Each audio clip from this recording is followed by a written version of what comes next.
when I was born, I found all these resources, meaning that my ancestors made sure that they conserve the resources so that I can also enjoy the benefits from. So now for me, it's like, okay, what should I do to ensure that the future generation also enjoy what I'm enjoying now, like where we are right now, this beautiful landscape. Imagine maybe in 100 years to come, this vegetation that we have here is gone. Maybe maybe concrete jungle that. It won't be so good. I don't think even people will enjoy shooting maybe a video like in a place of concrete jungle. Maybe there's no more vegetation, just cleared everything. Yeah, so for me, like, okay, everything that my sisters made sure that I get when I was born. So I think I should do the future generation a favor to ensure that they also enjoy what I'm enjoying currently, or what we're enjoying right now. Yeah. The regenerative way begins where the pavement ends. I'm Ryan Snosky, bringing forward conversations with researchers, conservationists, educators, guides, and knowledge keepers from around the world to help us reconnect with land. These are stories born in the field, raw, unpolished, and shaped by the landscapes that hold them.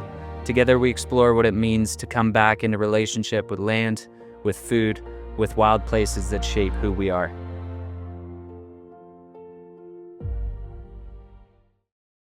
Just before diving into this conversation, this episode was developed in partnership with TransX, the Transdisciplinary Education Collaboration for Transformations in Sustainability.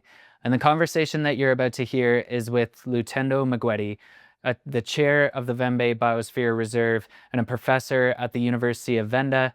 And Lutendo and the Vhembe Biosphere Reserve are one of TransX's many global partners.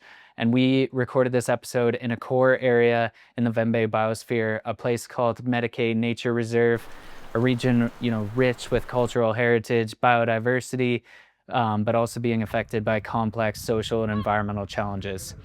And TransX is hosted by the University of Saskatchewan and supported by the Social Sciences and Humanities Research Council of Canada. And it's fundamentally rethinking how we approach sustainability education all around the world. Because the reality is the challenges that we face aren't one-dimensional, and the solutions can't be either. And so they're bringing together an international community of students, researchers, practitioners from across disciplines, cultures, and ways of knowing. And they're building not just knowledge, but the relational, professional, and intercultural skills needed to navigate real-world change. And it's hard to fully capture just how transformative this model is, but I can absolutely personally attest to it. Last summer, I was so fortunate to attend their Transdisciplinary International Learning Lab in the Garden Route Biosphere in South Africa. It was a 6-week program where TransX helped facilitate graduate and PhD students from all around the world to come together and engage with real social and environmental problems affecting the region and within the biosphere. And it was absolutely one of the most transformative experiences of my life. It's so incredibly inspiring and humbling to really engage with these complex problems, but to ultimately do it with diverse thought, consideration, perspective, skill set, and to try and flesh out some out-of-the-box and holistic and long-term solutions. And it dramatically changed, how I approach sustainability work, how I even approach this podcast. And it's really amazing work what they're doing in helping bring together practitioners from all over the world to engage with these problems and to work with community to hopefully solve important social and environmental problems. And so I wouldn't be here with Lutendo if it wasn't for TransX, and I will be forever grateful for the work that they do, and really just can personally attest to such an amazing organization. Lutendo, it's so amazing to have this conversation with you. I have been dreaming about having this conversation for quite some time. It feels surreal to be from Canada, to be catapulted here. Do you want to just speak to where are we right now? Okay, currently we are in Medike Nature Reserve. So Medike is within the Vhembe Biosphere Reserve. And Medike, it is a protected area, meaning that it is one of the core areas of the Vhembe Biosphere Reserve. Yeah, so this is where we are currently. Okay, amazing. Yeah, it's truly a remarkable place to be. I feel so fortunate to be here. Definitely want to get into what the Vhembe Biosphere is and what a biosphere is in general. But I was thinking maybe we could start with, do you mind just giving a bit of an overview of some of the work that you're engaged with, some of the work that you do at Venda University, some of the work in Vhembe? Okay, I think for me it's quite interesting that I'll be sharing with you some of the work that I do at the Vhembe Biosphere Reserve. Just for context, I'm the chairperson of the board of the Vhembe Biosphere Reserve and also an academic at the University of Venda. So the work that I do at the Vhembe Biosphere Reserve is also linked to the work that I do at the university as an academic. I teach students, I also do some research work.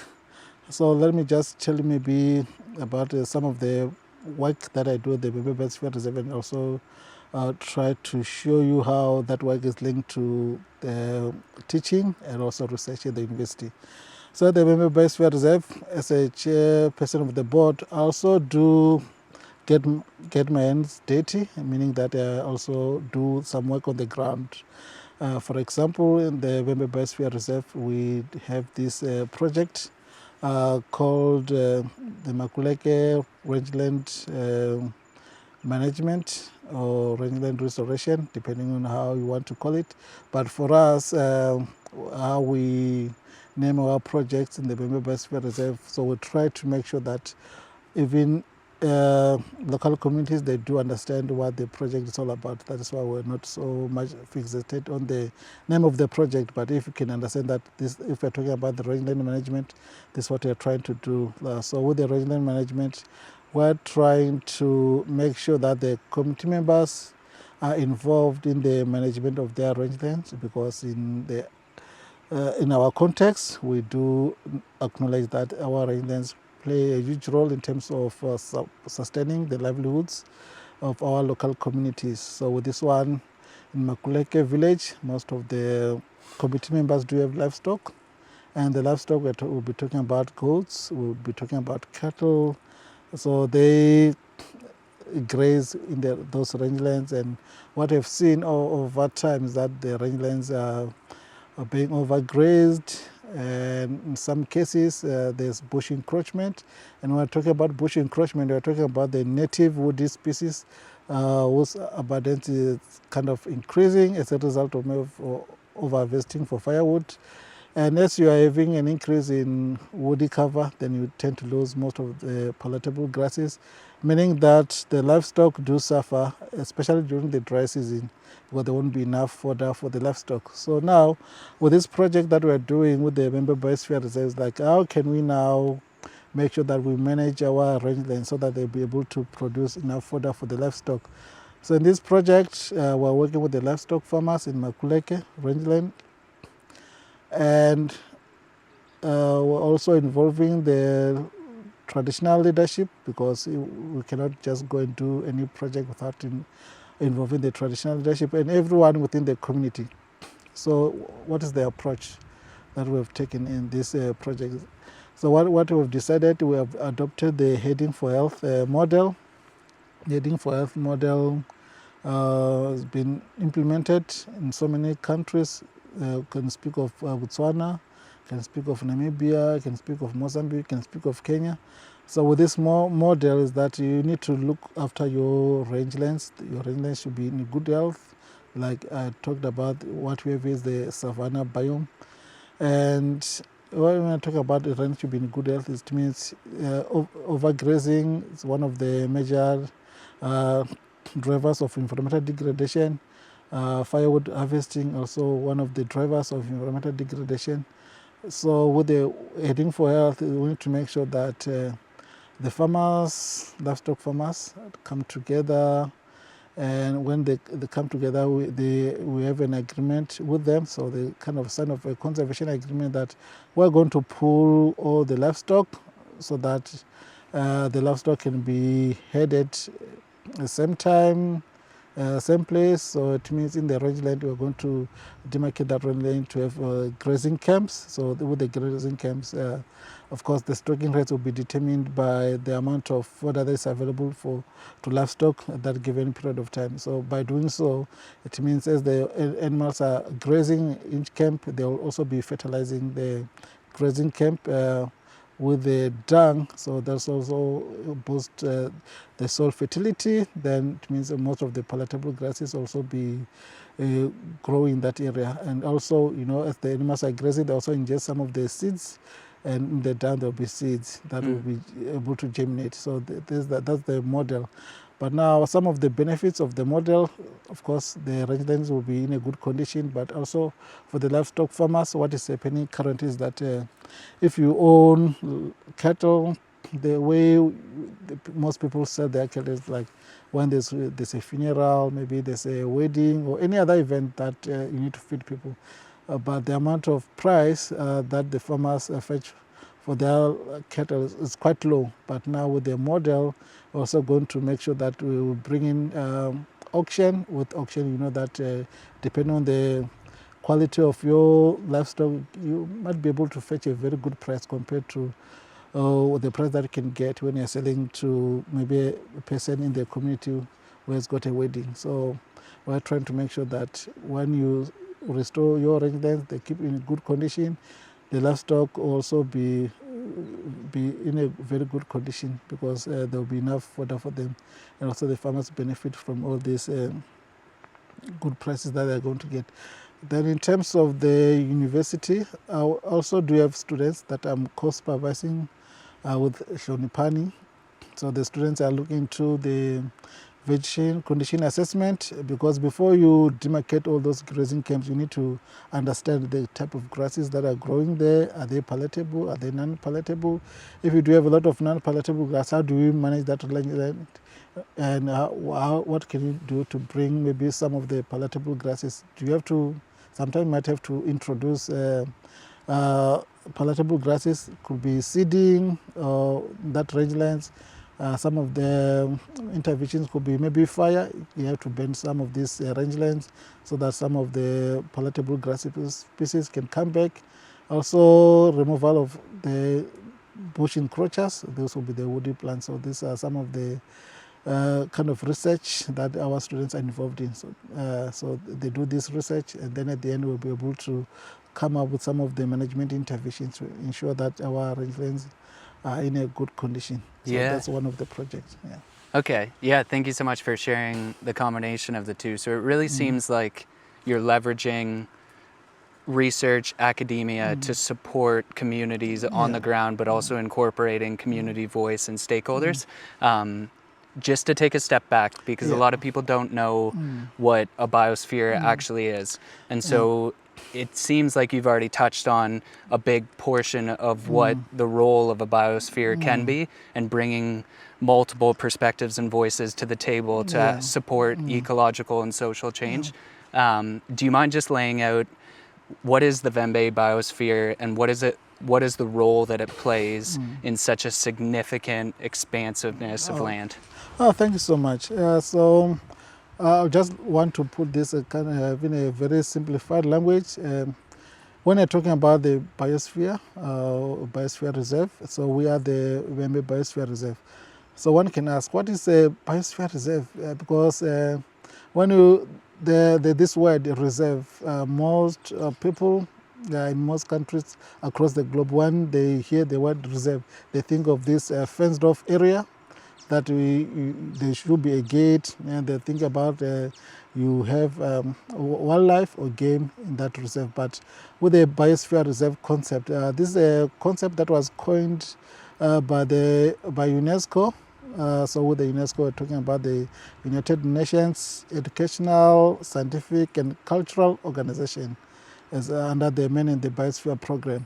So with the Men and the Biosphere Program, they realized that, yes, if you're talking about conservation, you cannot only restrict conservation to protected areas. Conservation should also happen outside of the protected areas where you do have human beings. Yeah. So because as humans, we interact with nature every day, and we do exist because we benefit from the biodiversity and ecosystem services that we get from nature. So that is why with the Men in the Biosphere say, okay, let's look into how we can manage our biodiversity, the biodiversity that exists outside of the protected area. So that is where the Men in the Biosphere Reserve concept came in. Okay. So as the Vhembe Biosphere Reserve, like as the Biosphere, what do we focus on? We focus on conservation of biodiversity and cultural heritage. So everything to do with culture, we need to conserve that. We can speak of the language that we have, all the traditions, all the indigenous knowledge, how people used to survive or coexist with nature, with wildlife. So that information is quite important. And the other aspect will be the sustainable development. So there should be development in any system or any space, but how do we make sure that our development is sustainable? Sustainability means we also need to take a very good care of our nature, because if our nature is in a good condition, it will take care of us. So that's another concept of sustainable development. And also the issue of logistics support. We'll talk about logistics support. Is about should be involved in research, environmental education, because if you're looking at the conservation, yes, we need to be having conversations. How do we make sure that we sustain our biodiversity or our nature, just like how our ancestors have done that. So there's nothing new that is the biosphere we're doing. We're just trying to make sure that people can reconnect with nature, because it's something that we have seen that most people think that maybe this kind of people used to live this way in the olden days. Then now with this kind of urbanization, most people think that maybe it's not so important to connect with nature. So now with the Biosphere Reserve concept, trying to make people aware that, you know, we're still so much dependent on nature, and then we need to make sure that we take care of nature. So the Biosphere concept, it's all about that. Let's acknowledge nature, what nature does to us. Yeah, so if there's something that we've done to the nature, maybe I can give you an example. If you are saying that there's over-harvesting of firewood that leads to environmental degradation, let's reconnect with nature by restoring nature. Can we think about maybe planting some of the trees that we cut down? So it's more of reconciliation with nature. That's what the Biosphere Reserve is all about. But let's sustain also our livelihoods. How do we sustain our livelihoods? It means all the practices that we do, could be agriculture, it should be conservation compatible. It should not be harming the environment, because the environment looks after us.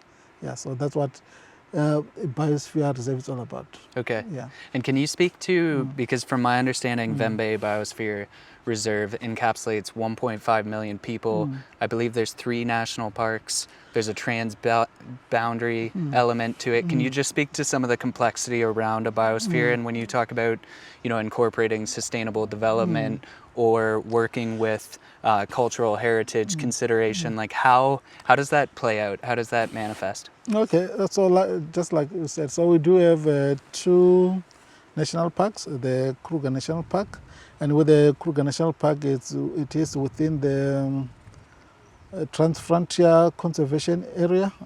So Mapungubwe National Park, also part of the Trans-Frontier Conservation Area. So with the Mapungubwe, we do have the Zimbabwe and Botswana. Okay. And then with the Kruger National Park, we do have the South Africa, Mozambique, and Zimbabwe, right?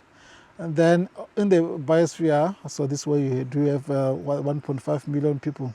So honestly speaking, if you are talking about the concept of the biosphere, we cannot say that we have already achieved everything that we're supposed to, what the biosphere is expected to achieve. So how we've been navigating through this is that in the biosphere, there are so many environmental challenges that we've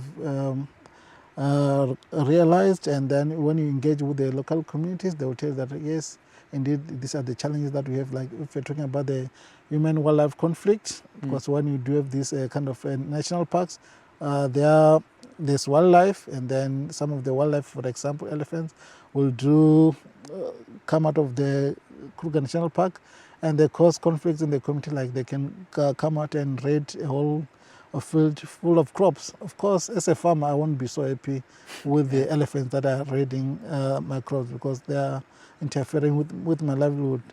So now I find that there's a conflict between communities and wildlife. Also, the conservation authority, like the Kruger National Park, of course, they are the ones responsible for the elephants.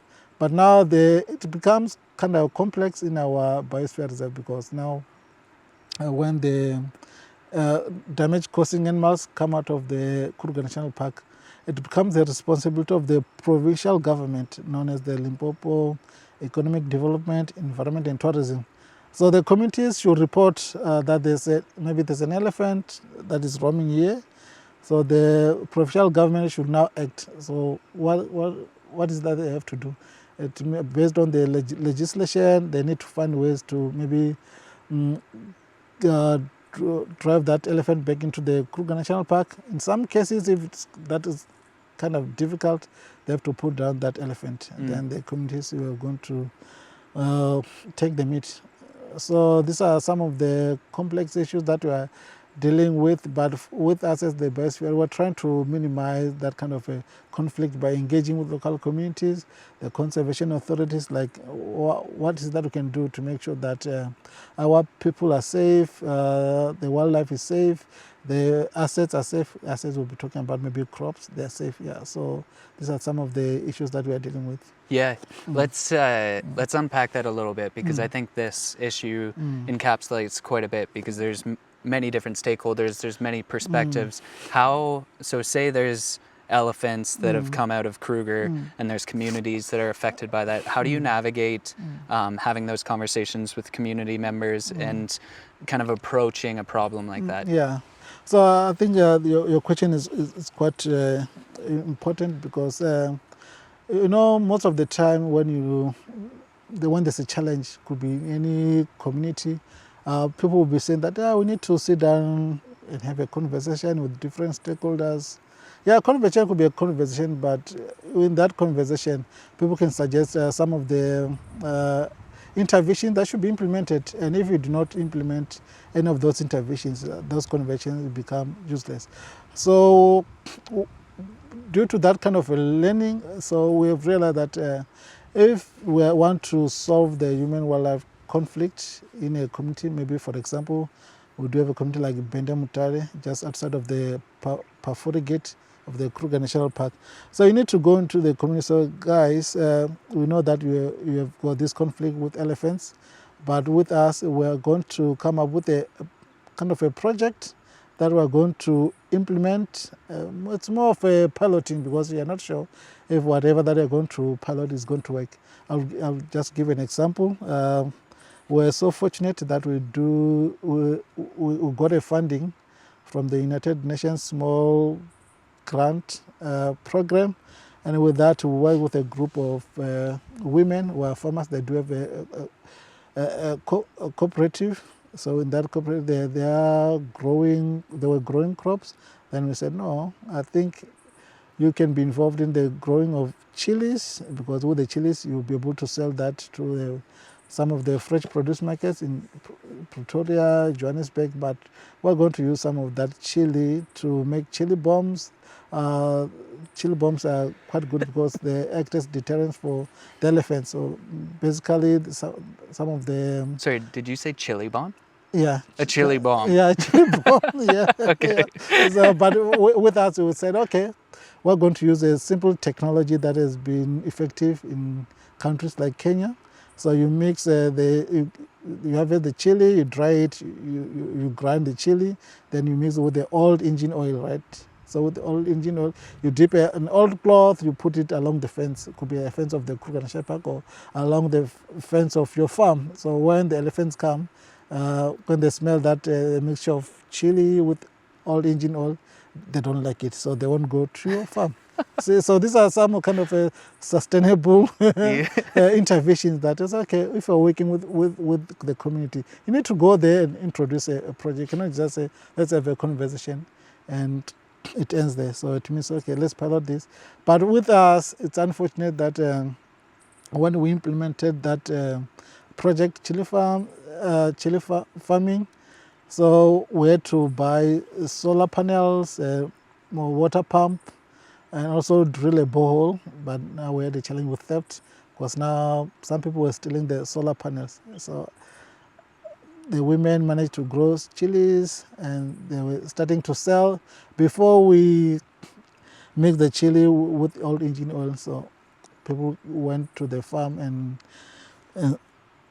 they took those solar panels. So now that project ended. So it was, it was really painful. That sounds really painful. Yeah. It sounds like there's such a conversation that a biosphere is having. I think it's really interesting thinking about the context of like where I come from and some of the human wildlife conflict. There doesn't seem to have a conversation that's taking place. There's quite a few stakeholders that I don't think that their voice is brought to the table, and it seems like the role that the Vhembe Biosphere Reserve is playing is showing up for community and even a willingness to use a chili bomb that you might have heard from a local community member, and now it's incorporated into a potential solution. Yeah, so with us, I think if I had to add, like we also had this project. It was funded by the USAID, but it wasn't. The money came through the Worldwide Fund, WWF, and this is because we told them about the human-wildlife conflict, and with that one, so we used this tool called the Safe Space System tool, and that tool allows you to map all the stakeholders that should be involved in the human-wildlife conflict management. So starting from your local community, the traditional leaders, including the government, different government departments, the municipalities. So everyone within the landscape who maybe can be interested or affected parties. So you need to map all the stakeholders, and then we had to bring everyone together. We had these workshops. So with the workshop, we're trying to understand each stakeholder's roles and responsibilities when it comes to human-wildlife conflict management. Then at the end, it was quite interesting to see that there are still some gaps in terms of governance. I found that there's really no governance. It's a poor governance in terms of human-wildlife conflict management, because at the end we realized that all these stakeholders need to come together and set up a very good governance. I think that's how they're going to solve some of these challenges. I think as the Biosphere Reserve, we emerged as a coordinator, because as the Biosphere, we would not have capacity in terms of human resource, also in terms of financial resource, but we do have this kind of capacity to bring everyone together to start having this conversation, and then we'll be able, when you bring all these different stakeholders, sometimes it might be interesting to find that some of the stakeholders can say, oh, we can support you with this kind of resource, like the project. One of the interventions was that we need to have fence monitors. So these are the people who are responsible for monitoring the Kruger National Fence to see if there's somewhere there could be like poachers or be people are involved in livestock theft, because what is happening in our landscape, we find that there are people from Mozambique who come into the local communities in the Vhembe Biosphere, then they steal cattle, they drive them through the Kruger National Park. So for you to take the cattle through, it means you need to cut the fence, but the fence monitors, they will be able to alert the conservation authority that there's a place where the fence was cut. So now it means there will be a rapid response in terms of fence repair. Those are some of the issues that we managed to surface, and then people were employed to do that. But again, it's not sustainable. Why? It's because once you run out of funding, who's going to pay those people who are monitoring the fence? There won't be funding. Yeah. So, but what will be the sustainable ways of doing this? So the sustainable ways of doing it means you need to find some projects that you can implement that can sustain themselves. So I think that's what we are currently facing. Which I think is a big part of biospheres and that idea of sustainable development you're developing. So how do you reconcile, in a landscape like this where there's conservation consideration, there's quite a few resources that have value, there's quite a few perspectives and stakeholders that would be part of that equation. Like how do you see a biosphere navigating that complexity where you're trying to prioritize sustainable development, but there's competing perspectives on even how you would define what sustainable development is? How do you navigate that? Okay, yeah, so it's really quite challenging because if you are like you need to achieve the conservation objectives, sustainable development objectives, also education is quite important. So most of the time we make sure that the research that maybe myself, even the colleagues at the university is doing, also it should focus on the challenges that the biosphere is experiencing, or everything that is within the biosphere. We have to, like, we keep on encouraging our colleagues, even myself, most of the time when I do reflection, like I ask myself, the work that I'm doing, is it responding to the challenges that the Biosphere Reserve is facing, right? So, which is quite important. And the work that I have to do, it means it should have, it should achieve multiple outcomes. It should speak to conservation, to speak to sustainable development. Okay, let me give you an example of one of the projects that we also implemented in the Biosphere Reserve. So this project, I've already talked about it. So if you're talking about the rangeland management, so that one with the rangeland management, so it means when you're using the heading for health model, then that model is more about rotational grazing, because you do have all these grazing camps. So the livestock will graze in one camp, they move, then the ecosystem will get a chance to recover. So because currently livestock just grazing anyways, that is why you end up having overgrazing. But now if there's rotational grazing, it means when the grazing camps get a chance to recover, then you're speaking to your conservation objectives, because we're going to have a high biodiversity in that area where it is maybe given a period to rest. In terms of the livestock, you know that the livestock will be in very good condition, because they are grazing good quality grass forage, and also with the farmers, they are going to fetch good prices, and like when there's an auction for their livestock. So I think that model already shows you that there's more of a sustainable development that is happening within that kind of a heading for health. Yeah. So this is how maybe we can achieve conservation. The other thing is that the livestock is headed by the headers. They get good training, and as the livestock is moving in a group, it means even when there's kind of predators like lions coming out of the Kruger Park, and then they find the livestock with headers, it's not so easy for the lions to go and maybe kill the livestock when they are headers. Yeah. When they're what? Sorry. Headers. Headers. Yeah. What does that mean? So headers are like shepherds looking after the livestock. Okay. Yeah. Oh, herders. We call them headers. Yeah. Sorry. Yeah.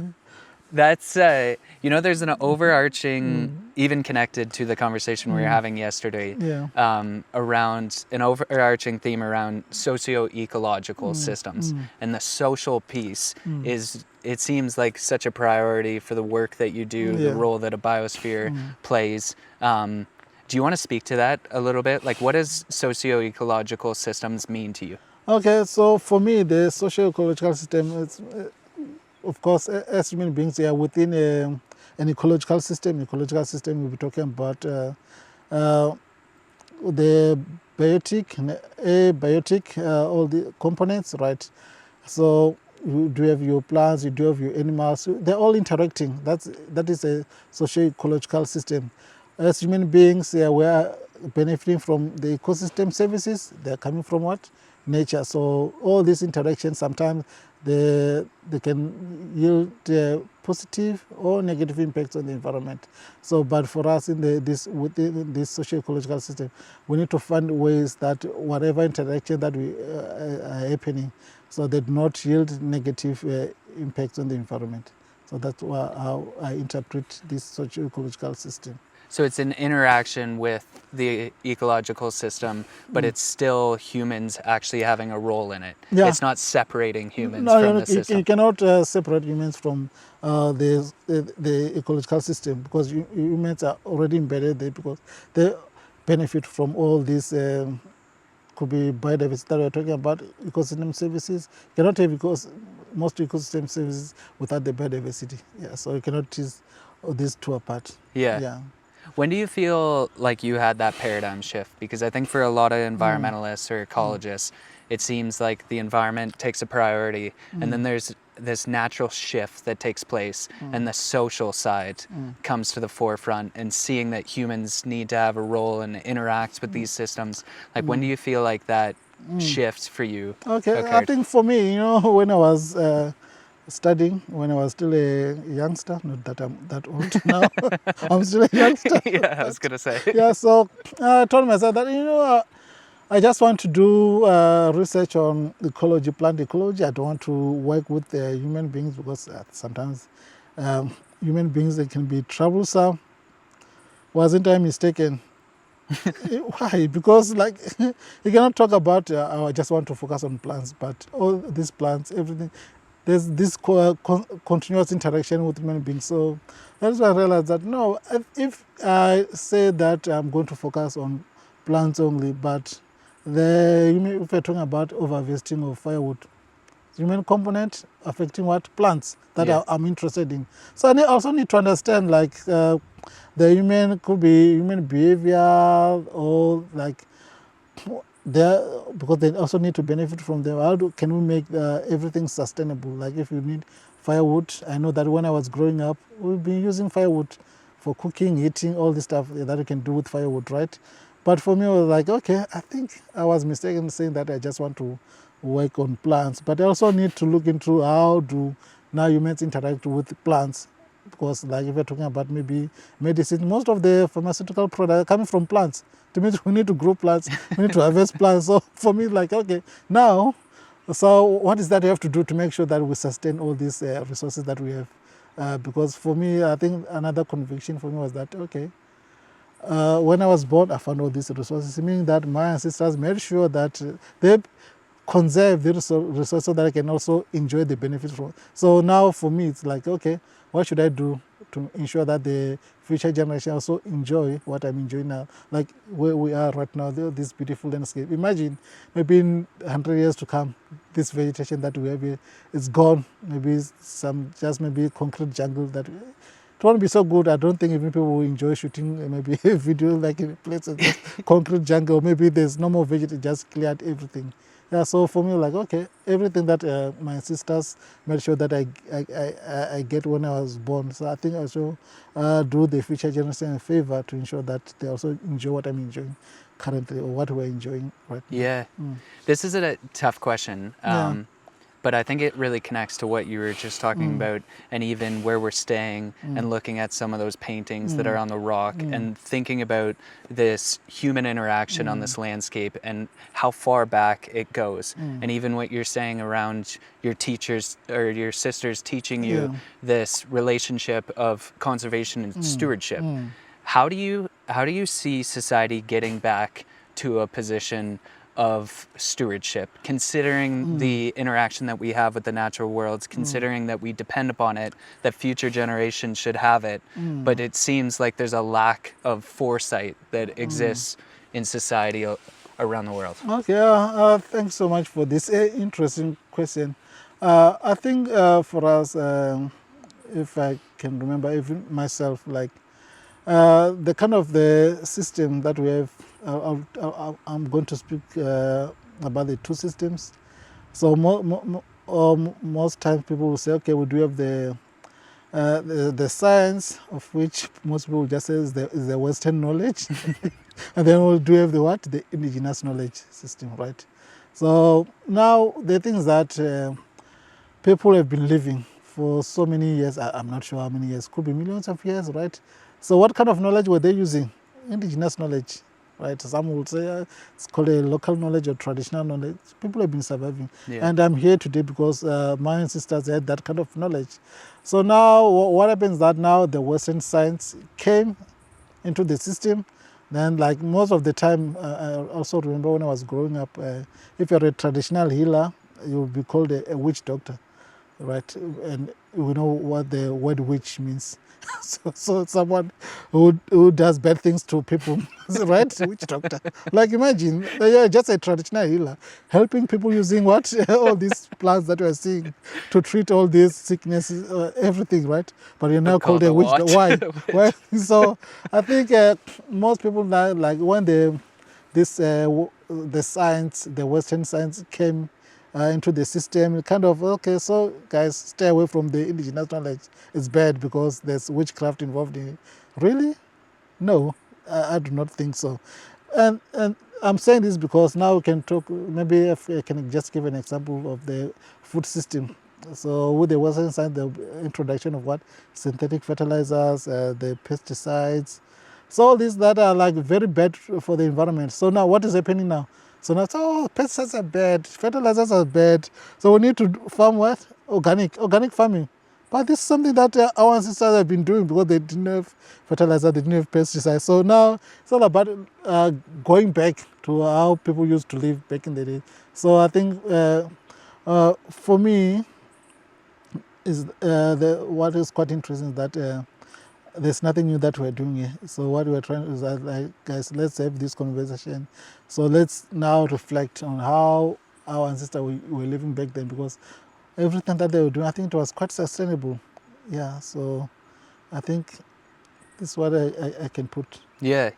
It seems to embody stewardship in that idea of true stewardship, true connection to the natural world. What would you recommend for researchers or just practitioners around the world that are trying to incorporate stewardship in their communities? Like, what are some of those considerations when you think about bringing forward indigenous knowledge?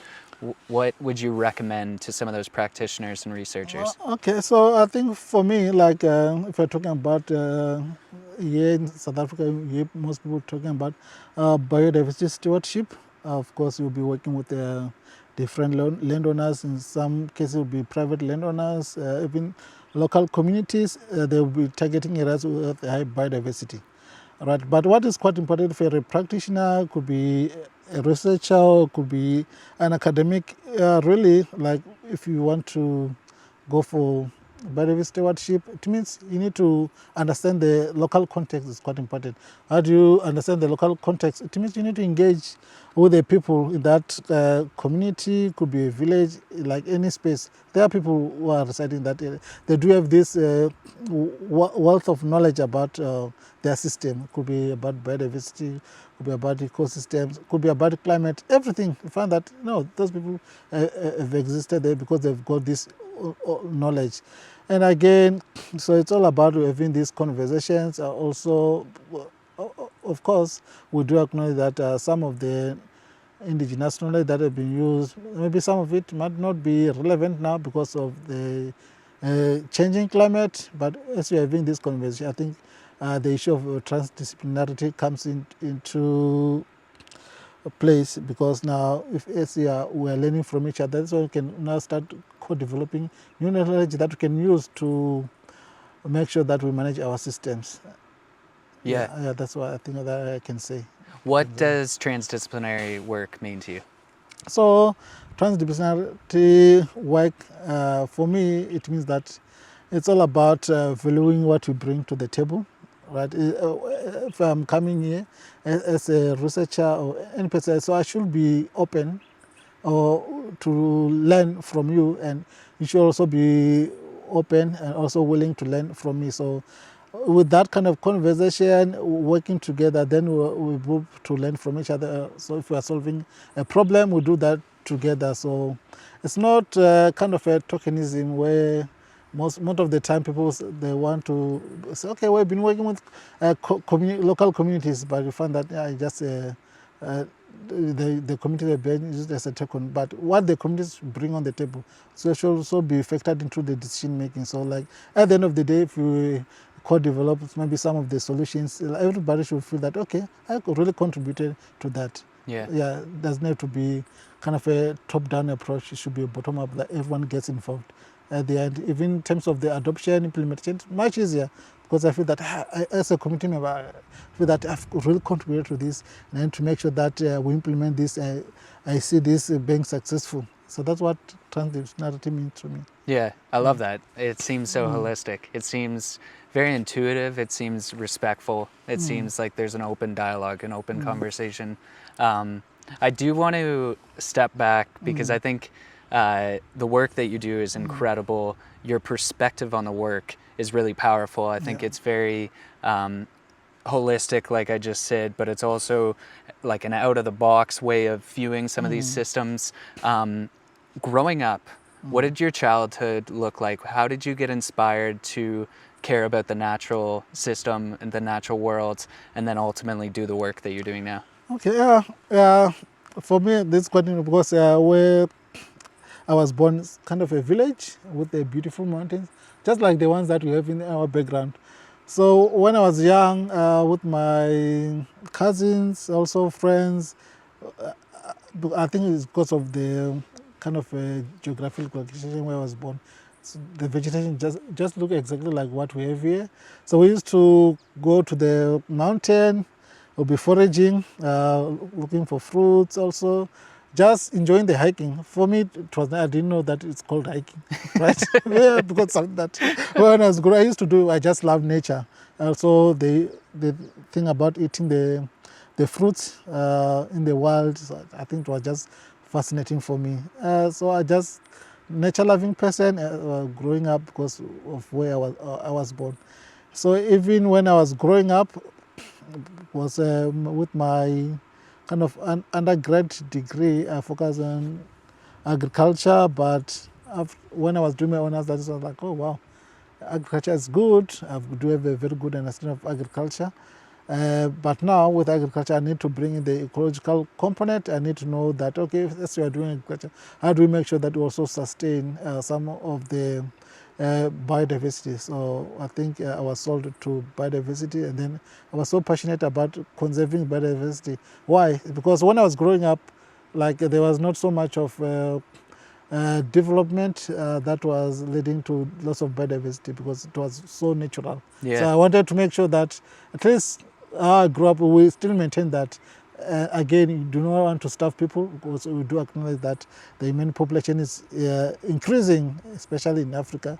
It's been increasing, that, but all this population, we need a lot of food to feed them. So, but how do we make sure that as we're producing food, we still sustain the biodiversity? So I think for me, my childhood, also acknowledging that we need to feed people, so how do we balance that? So Yeah. I think for me that really inspired me. Yeah, I can imagine. It, you know, it's interesting. I think that idea of a relationship with the natural world seems so formative for you, of just going out with your cousins, harvesting fruit, being in the mountains. Can you think back to, you know, young Lutendo? Was there an experience that you had on the land that was truly formative for you? Like almost like a rite of passage, or it just changed your perspective? Thinking back, yeah,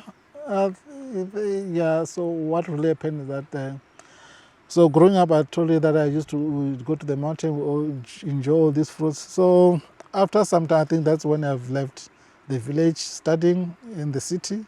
So when I came back to the village, I found that now people are clearing that vegetation. I think for me, that really like, so what is really going on here? Because if you're clearing this vegetation, but for crop production, right? And for me, that was quite bad because that thing makes me feel like I'm losing the sense of place, that connection. So, like for example, in the background here, we do have all that vegetation. So imagine we come back after 10 years, we find that it's that area is full of maize. Yeah. So you kind of lose that connection, because for me, that kind of connection, sense of place in my village, I think that's something that really made what I am today, because I had that connection. But when I went back, it was cleared for maize production. Fortunately, so this is what happened. It could be unfortunate to some, but for me it's fortunate. So as people were clearing on the foot slope of the mountain. Well, yeah, so there was this time, I can't remember the exact dates, but after 2010, so there was some rocks that rolled down the mountain, then nearly crashed into some houses. Then people realized, oh, it means if we did not clear that vegetation, the vegetation was going to maybe block some of those rocks, because there were big trees there. It means those rocks are going to be blocked by the trees. So now everything was cleared. So, Yeah. so like, okay, then people stopped cultivating there. So now the vegetation managed to come back. So it's all good now. So I think for Yeah. me it's quite interesting. It's just a humbling from nature. Yeah. It's just that's incredible. One thing I really wanted to ask, because I think it's foreign for quite a few people that I grew up with. Many of the, there's protected areas and there's wildlife in national parks and provincial parks, but much of the conservation land that I grew up around doesn't have wildlife anymore, and the wildlife's been taken out of the system. What was it like growing up in an area that still had abundance of, baboons and monkeys and potentially, I don't know if you grew up amongst elephants and the likes. Okay. Yeah. So where I grew up, of course, the elephants, lions were not there. They were like confined in the, could be Kruger National Park, or that provincial park. But what I know is that baboons, monkeys, they were there. And when I was young, of course, we would have the maize fields, so we'll go every morning to the maize field to look after the maize, so that the baboons or monkeys won't go and harvest the maize. Right. Also, in the mountain range, our mountain range is known for cheetah.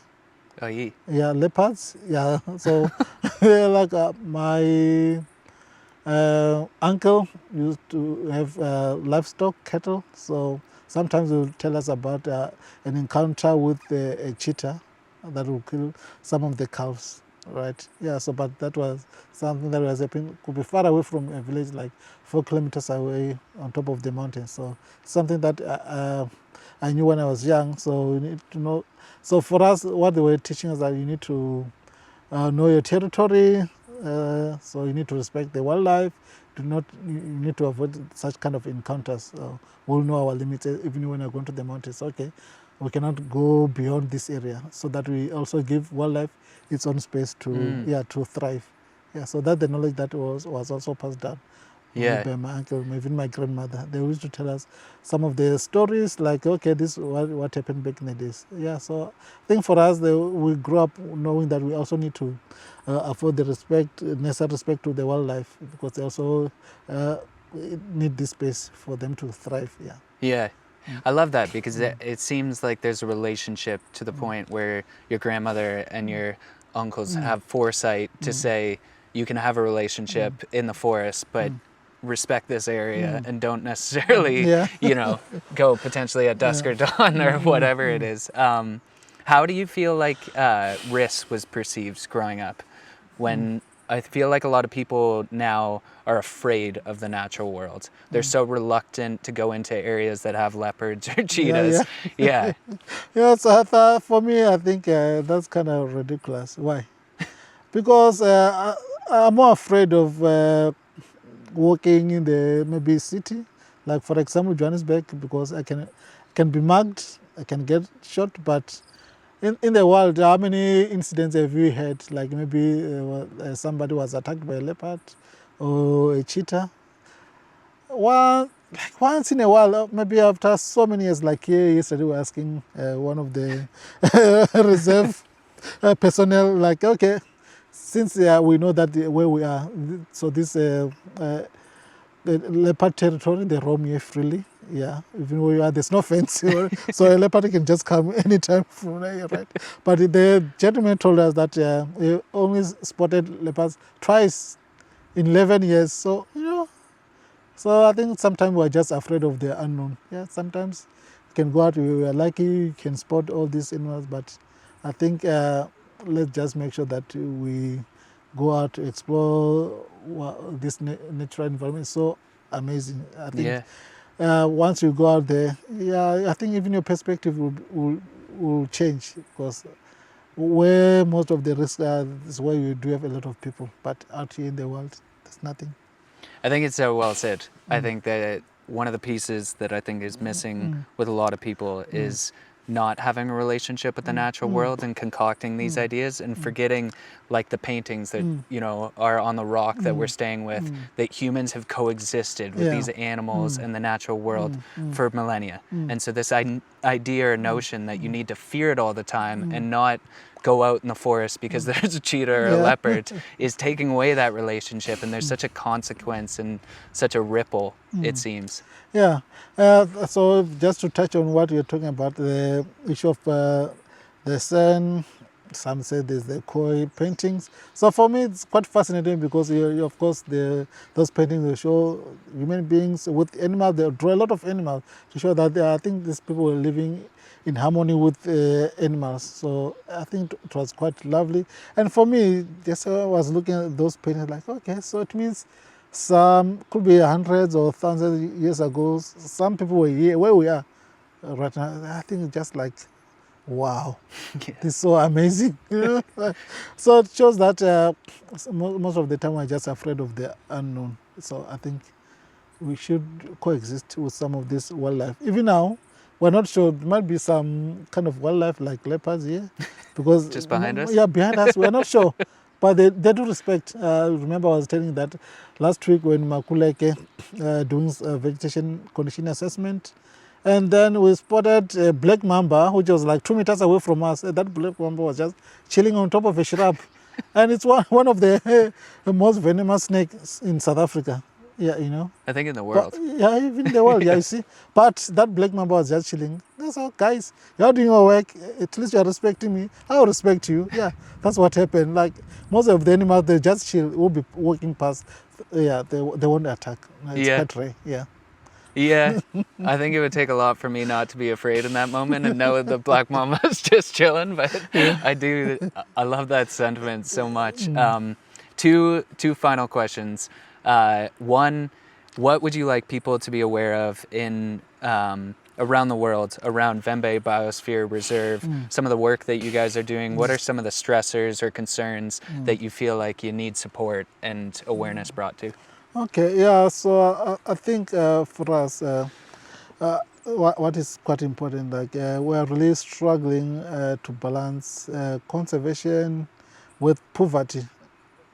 I'll say poverty because if we are talking about unsustainable agricultural practices, because people are trying to sustain their livelihoods. If we are talking about the issues around poaching, people are trying to get venison or game, because most of the time, find that those people are selling that meat. They can get some income. They can buy, could be food, maybe able to pay for some, could be electricity, all this other stuff that you need money. Well, some of the time, yes, you can have food, but you also need money to pay some of these things that you need to survive. And for us, as the Vhembe Biosphere Reserve, what we've realized that I think most of the projects that we need, they are informed by people's needs. We do not just come into the community and say, okay, we have this project, we want to maybe help you get employment or sustain your livelihood. But for us, like, okay, the community will say, okay, what are your needs? So they tell us about their needs. Okay, what are the potential solutions? So if they tell us that, okay, maybe we need agriculture, maybe in terms of crops product, if you can support us maybe with the input for crop production, that's what we do, right? Then if you are talking about the issues around maybe the rangeland management, so okay, if you can assist us to get maybe the could be medicine for livestock, that's what we do.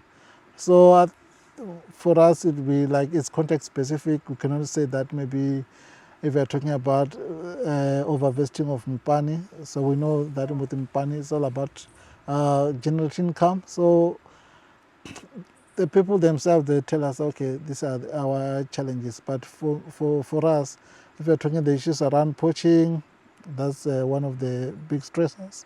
Talking about the harvesting of firewood, that's overexploitation of mpani is quite big. If we are talking about the issues around pollution, especially plastics, also trying to work around that. How do we make sure that we change people's mindset in terms of the way they just dump plastics? Because again, a lot of research has been done showing that there's a lot of microplastic in our environment, even our water. So I think for us, those are some of the stressors that we are really grappling with. Yeah. I know I said 2 questions, but you touched on one that I think is really important, and there's a paradigm that needs to be shifted around the world. When you think about poaching, it's easy to put it in a category that simplifies it. I know I did that myself before coming to South Africa and confronting some of the complexity around poaching. What goes into the poaching dynamic in the Vhembe Biosphere Reserve? Why is it that there's communities that that participate in poaching? Okay, yeah. So with the communities that are participating in poaching, of course, you find that these are the communities that are like living adjacent to be a game reserve, maybe protected area. So it might be like talking about maybe the impala, like talk about the buffalo, all this game. So what happens that there's an informal market for venison, right? So these community members, they'll go inside the Kruger National Park, for example. They'll put snares because of course the snare will catch could be any game that they want. Yeah, so they'll go in, come back with the meat, they sell that meat in the community. So basically what is happening is that this is something that people are poaching because of unemployment in South Africa is quite high. Yeah, but people still need to live, right? Yeah. So Do you know how high it is? I forgot the stats, but it was somewhere around, I think almost 40% unemployment. Yeah. Forgot about the stats, but something that we can check on later. Yeah. So with that kind of high unemployment, especially in the rurals, because there are not so much of economic sectors where maybe people will be working, right? So most people are dependent on agriculture, so crop, livestock. Then those who do not have livestock or that are not involved in farming, yeah, so they go get venison, they come in the community, they sell. There's a huge demand. Even now, their villages, they're quite well known that if you go there, you are looking for buffalo meat. They can just say, okay, come after a week, you're going to get that, right? Because they're supporting their families. But now, for us as the biosphere, we've been engaging with those communities. Like, okay, guys, we understand that yes, if you are going to a national park or it could be a provincial reserve to do this, you also risk losing your life because some of these animals are quite dangerous. Yeah, even over the past few years, we know of people who lost their lives. So, like, we said, okay, what could be other alternatives? So people were suggesting that maybe we can also help them to set up some small businesses so that they can focus on the small businesses instead of them going to the park, because they know that it's either you go in and come back alive or dead. Yeah. So would you say that person is a poacher? Knowing the risks, but again, for them, it's about livelihood. Yeah, so these are some of the issues that we are really trying to work with the community. But I think it will take a lot of time. But for us, it was saying that if we can bring alternatives, like other alternatives, livelihood options, yeah, I think that can work. We can really reduce the poaching that is happening. Yeah. Really well said. I think that's the piece that I felt the most was it's around employment and its connection to like the ability to have subsistence and be able to provide for family and yourself, and it's such a missing piece even when you talk about potentially 40% people dealing with unemployment. It's a staggering number, and I really hope that the Vhembe Biosphere, with support from around the world, can support sustainable development and ensure that communities have economic opportunity and young people and the likes have a vessel to be able to be a provider. One final question that I'm trying to ask everybody. What's one habit or practice that you incorporate into your life that connects you with the natural world? Can you please repeat the question? What's one habit or practice that you practice, incorporate in your life, maybe day to day or on a regular basis, that connects you with the natural world? Okay, I think for me, if we're talking about the practice, like every time, so I make sure that I do, for me it's more of a reflection.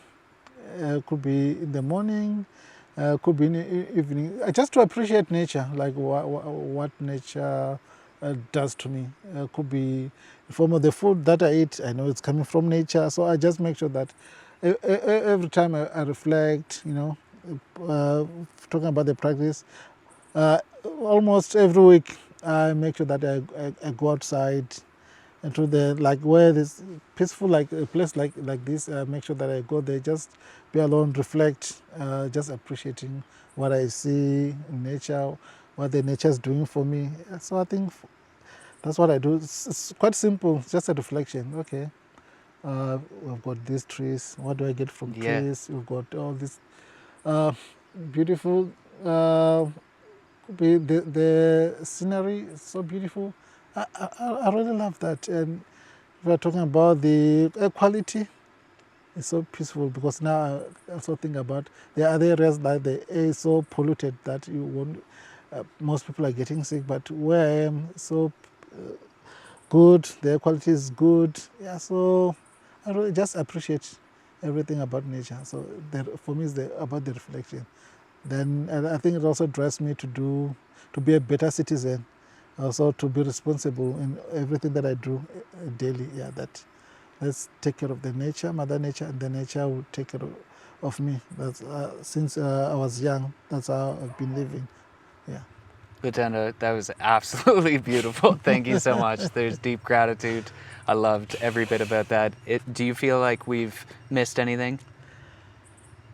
Yeah, I wouldn't say maybe we've missed anything. Yeah, because if it's all about capturing it will be impossible to capture everything. That's quite a lot that we can talk about. Yeah, so I think it's enough. Yeah, so unless you think we can still continue this conversation tomorrow, yeah, I think we can still unpack a bit, because some of the things, like as we are conversing now, that I've forgotten about a lot of stuff, but later on when you are sitting in the stone house, I said, okay, maybe you should have talked about this, but these are some of the things that we can still capture. Yeah. Later on. Yeah. If that comes up, we can have another setup. Then we find time to unpack. I love that. Yeah. Perfect. Lutendo, thank you so much for everything that you do, for sharing your perspectives and insights. I've so appreciated this conversation. I've so appreciated this visit. Vhembe Biosphere Reserve is incredible. The backdrop here is otherworldly. Thank you so much. Yeah, I also would like to thank you so much for coming all the way from Canada to the Vhembe Biosphere Reserve. I think for me, like, it shows that you really value the work that we're doing here, because there are so many biospheres around the world, but you chose Vhembe Biosphere Reserve as one of the biospheres that you would like to feature in your podcast. I really appreciate this, and also hope that as you're going to capture more stories, I think you can also learn from what other people are doing out there, because we're not saying that yes, we are doing something, but we're also willing to learn from other people, so that we can see how we can improve on what we're already doing. So thank you so much. Yeah, I'm quite happy. Thank you so much for those kind words, and happy to share it. I think it's the piece that is the hope for the regenerative way, is to be able to capture these stories and to bring them forward, because they're all interconnected in many ways. They're all very unique in many ways, but there's so much overlap, and there's such a stewardship piece that I think will come out of them. So thank you for an amazing conversation. No, thanks. Lutendo, where are we right now?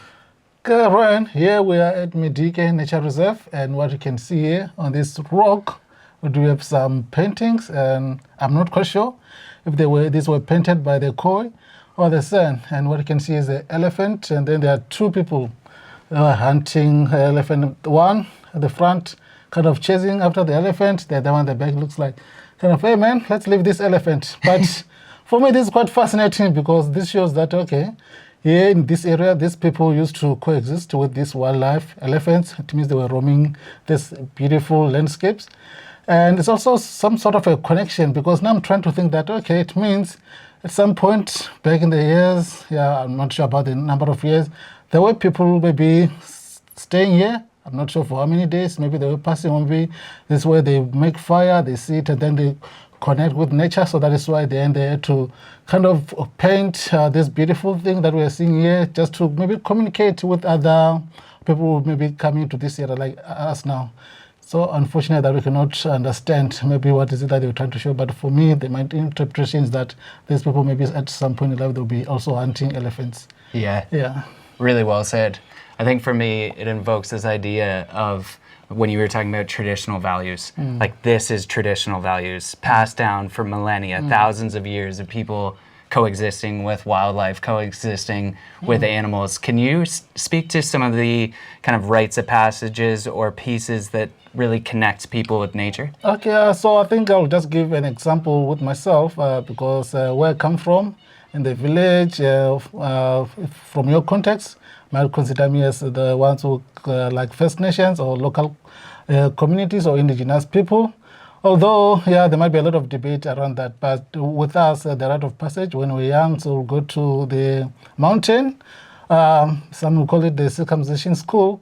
So with that, you go there as a very young person, because I went there when I was 7 years old. So what happens is that they circumcise you, but you do not go home after that, and there's no kind of stitches. So you just stay there in the wild, connecting with nature. Even in terms of the medication that they'll be using, they'll be just harvesting medication from the plants. So that whole experience, like spending like 4 weeks with other boys there in the mountain, talking about a lot of things, also learning about the plants. Okay, you get knowledge like you can use this plant maybe to treat wounds, you can use this plant to maybe speak to the ancestors. So there's a lot of knowledge that we get there. So with the rite of passage, so for us, it's quite of embedded in nature. So they show you that you also need to respect nature, because you also benefit a lot from nature. Like with our rite of passage, it happens out there in the wild.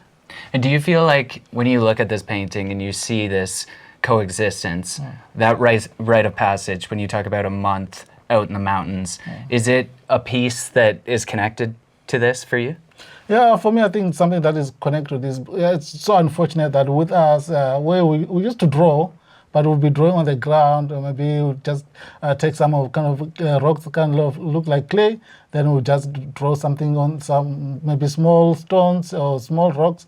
But for me, this, I think this is quite incredible, because you can see that these people had the special kind of soil that they use to do all these paintings. So for us, maybe if we can go back where I went to the initiation, that's cool. I'm not sure if we can going to find some of those things that we used to draw, but there's a kind of a connection, just that we do not have maybe the right tools to do our paintings. Yeah, I can imagine how humbling an experience like that is, as you go through fear, you go through processing all of that, and go from the journey of being a boy into a man. And I imagine paintings like this, like that's the walk of life that people had to explore. When you coexist with elephants and lions and these sorts of things, there's a requirement for you to be able to process that risk, process that fear, process the reality of what it's like for coexisting with animals. Yeah, so I think for me, what is also standing out is that these people lived with these animals, and I think even the animal populations were quite good, sustainable. I didn't think that they used to have problems like what we're experiencing now, that we have people who are going to the game reserves or national parks to hunt animals. Of course, if you're hunting illegally, then you're labeled as a poacher. So with these people, this is the way of life. This is how people used to live. So even now it's still happening, because now if you go to our local communities, people still need to have access to all this kind of protein. Some of the people, they sell this to support their livelihood. So you can see that these are some of the things that we really need to think about when you're talking about, should we allow people to go and hunt or access wildlife? So I think we need to have a serious conversation. So I think we can learn a lot from these guys who used to coexist with these animals and they hunt them. Yeah, 100% we can. You had mentioned something earlier when we were talking about this painting around the relationship and respect to animals. Although they hunted the animals, there was an awareness that awareness of gratitude. Do you mind speaking to that a little bit? Yeah, so for me, this is some of the things that I've learned when I'm maybe watching some of the documentaries with these people before they hunt an animal, before they shoot, because you can see that these people are holding a bow and arrow. So they'll also apologize to the animal that please forgive us, because unfortunately we need to hunt you, we need to eat you as a meal. But with that kind of apology directed to animals, shows that these people also value the kind of the spiritual connection that they have with the animals and also with the gods. So that is why I say, okay, you're going to sustain us. So we really would like to thank you for sustaining us. Unfortunately, for you to sustain us, we have to put you down. So I think for me, that's kind of a respect, which is quite interesting. It's super interesting, yeah. There's a reciprocity, there's an awareness of the dynamic that exists. And I think this painting invokes such a feeling of heritage, a feeling of, when we were speaking earlier around stewardship, and you were talking about your sisters and your uncles and your grandmother teaching you this connection with the natural world. It stems from a legacy that's been passed down for millennia. Yeah, so that's quite true because if you look at this is something like, it's more like your textbook because these people managed to document this. So what is that we are learning from this? I mean, you also need to respect animals. So talking about what I learned from my grandmother, my uncle, so they will teach us about nature, to interact with nature. What is it that you are supposed to do in nature? What is that you're not supposed to do? And if you have to access, maybe it could be wild fruits, they will tell you that these are how much you need to harvest, so that you also give other wildlife a chance to also enjoy the fruits. For example, there are so many wild fruits that will go to the mountain, like I forgot the common name, but the scientific name is Anglerophyta macalis montanum. It has got so nice fruits. They're like plums. They're red when they're ripe. So those are the fruits that we also share with our, some will call them cousins, monkeys, baboons. So it means you do not have to just harvest everything. You also need to leave some for the wildlife. So I think that was kind of an enriching experience for me as I was growing up. Yeah, I can absolutely imagine. When you talked about traditional values and perspectives earlier, and even that relationship that you just spoke about, and looking at this painting, it really brings it completely together. Is there anything else that this painting invokes for you? Yeah, so I think one more thing that I've learned from this painting, that really, if I'm trying to think about where I come somewhere close to a mountain. So in that mountain, I think we used to go to the caves. Just as kids, we were just trying to explore. But now I'm thinking about this painting, so maybe in some of those caves, there might have been, even now there might be paintings, but something that maybe as kids we never kind of try to think of. But again, in the cave we need a light, maybe in order for you to see these paintings, but we never had such kind of a light. So now when I look at these paintings, I go, oh, hang on. I even called my brother yesterday. I said, you know what, I think we need to visit some of the places that we used to go. Maybe we might find some hidden gems, because in this Soutpansberg mountain range, there's quite a lot of hidden gems. Like if you're talking about some of the species, fauna, flora, we do also have a lot of endemic species. That is why this mountain range is also part of the Center for Endemism, because there are so unique species that you not find them elsewhere in the world, but only in the Soutpansberg within the Vhembe Biosphere Reserve. Yeah, so incredible. You spoke about connection to place, and I feel like you just captured it. Is that connection to place, and even going back to some of those same caves, and if you were to see a painting and to think about the connection to your ancestors and heritage and the people that have come before, it's powerful. It's very powerful. Yeah, I think for me that's quite interesting, because even when I go to the village, like I sometimes revisit some of the areas that I used to go, because I feel at home, at peace, that sense of place. You really just feel like this is so good. I think I told about the story. Back in the years, some people cleared the vegetation. They were planting maize. Then there was this kind of time where this instant huge rock rolled from on top of the mountain. So it went into the village where there are households, fortunately. So there were no kind of maybe injuries, no, even the houses were not affected. But now that rock made people to realize that really we need to make sure that we do not clear the vegetation and the foot slope of the mountain, because that vegetation also plays a role in terms of buffering such kind of incidents, like if the rock is falling from the top of the mountain, so where there's vegetation, that's going to trap that. So after that, people stopped clearing vegetation. If you can go there now, so the vegetation is back to its natural conditions, which is awesome. Because for me, that sense of place was lost when you go there, just see all these maize fields. Yeah. Really, really well said. Do you mind after this showing us how some of these people actually coexisted with lions? Because I think that's so interesting, and it shows that there wasn't a relationship and awareness of some of the mitigation that you have to do. Now, I would really love to show you that. I think we can depict that in some form of a drawing. I'll be drawing on the ground like how we used to draw when we were the initiation school. Yeah. So here I'm just going to show you how people used to coexist with some of the most vicious predators like lions back in the days, because you know that there were no game reserves that would fence off animals. So the homesteads, from what I've learned from some of the archaeologists, as I was like learning a lot about how people used to settle. So there will be a homestead here. So there'll be a hedge. A hedge could be made of a lot of stakes of wood. Sometimes could be thorns, branches of thorny trees. And then there'll be an entrance. With the entrance in the middle, here there'll be a kraal with livestock, and then there'll be houses around the kraal. So you can see this will be a lot of houses. People will be residing here. So this was quite good, because now in the evening they will close the entrance to the homestead, and now you can see that the livestock is in the middle. I mean that even a lion, it's quite difficult for the lion to jump over the hedge, because most of the time, like I've said, to be made of branches of thorny trees like the Senegalias, the Vachelias. Those thorns are not so good to the wildlife. So this is how people used to coexist with the predators like lions. So this is how the homesteads were like.